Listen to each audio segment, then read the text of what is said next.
one REIT that's held its own this year is Entertainment Properties Trust, the biggest entertainment REIT. The stock is up 10% this year, and while Batman will offer a boost this weekend, the company sees growing opportunities elsewhere. We go inside with Entertainment Properties Trust CEO David Brain. David, thanks so much for joining us. My pleasure. Thank you. Where are you seeing the strength right now?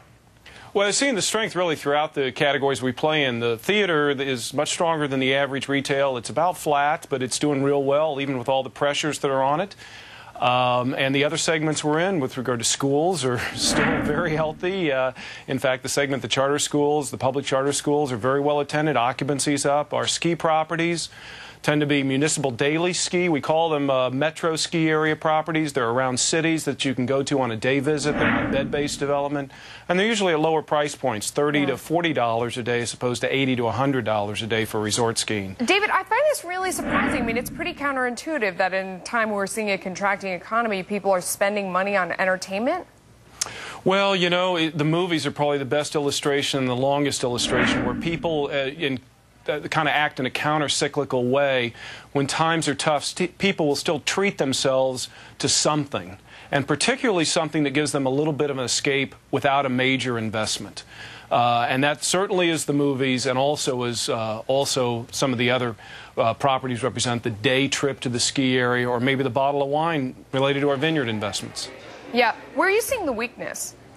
Well, we're probably seeing the weakness with regard to new development. Things are slowing down a little bit, particularly our theater work, which is mostly co-located with other retail, or a lot of it is co-located with other retail. The lifestyle centers and those things are just slowing down right now because of commitments of new projects, but we're finding growth otherwise. Yeah, you mentioned charter schools. That's not entertainment.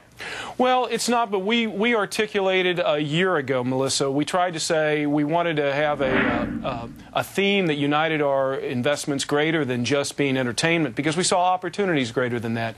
And we articulated what we call our 5-star underwriting about enduring value and changes that are taking place in an industry that create opportunities for investors.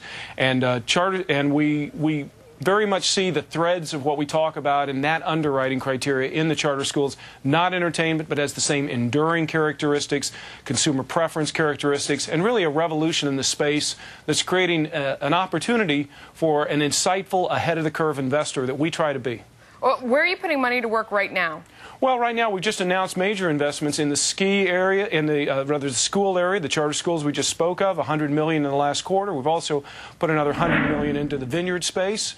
Right now the lending in that area is pretty good because the ag lenders are doing all right. They're one of the lenders that are holding up in this economy. So we're doing very well there with leverage returns for our investors. So those are two of the areas right now that we've had major investments in just in the last couple of months. How does it work in the vineyard business? Tell me about that. Well, the vineyards, really, it's in a very interesting space. These are very stable properties, particularly when you get past the bulk wine category where we are, at the up in the premium wine categories. And these guys operate the lands just as if they own them. In this case, though, they lease them. The Australian market has been operating on a leased land model. The old world European model is very much on an owned land model. But the United States is kind of a hybrid. It does a little bit of both. And those guys that are expanding and have capital needs for vineyard developments or maybe acquisitions, they need to monetize their vineyard land investments, and so they do business with us. Those guys are on a growth pattern that have a very good product money. Are you raising more money right now, and how challenging is it? Well, we certainly are. I guess we're always looking to do that. We had an offering out in the first quarter because we said we do about $300 million of acquisitions throughout the year, and we've already announced over 200, about on 250, so we're ahead of pace. So we are thinking about raising money. And the good news is, as you pointed out at the top of the segment, our stock is held up, so that is still an option for us. We're in good shape to do that. Our last offerings went very successfully.